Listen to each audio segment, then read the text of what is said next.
gente, ¿cómo están? Hoy día les traigo un nuevo video para ustedes. Esta vez el video es de Quechua Challenge.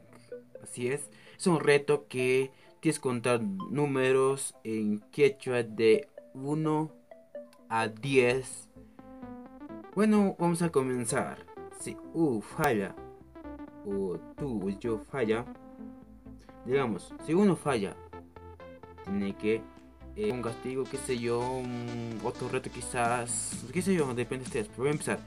3, 2, 1, 0.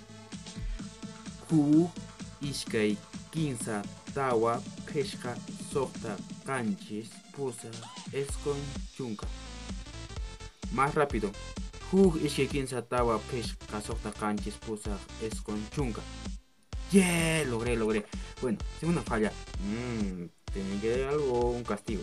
Bueno, esto fue todo, así que si te gustó el video, no olvides de dar por acá arriba. Si eres nuevo, suscríbete aquí abajo.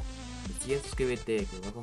También no olvides seguirme en redes sociales de como Aprende Quechua YouTubers I Machine.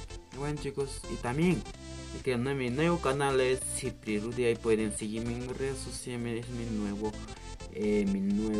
canal de YouTube, mi segundo canal, se promociona, no olviden suscribirse, chao.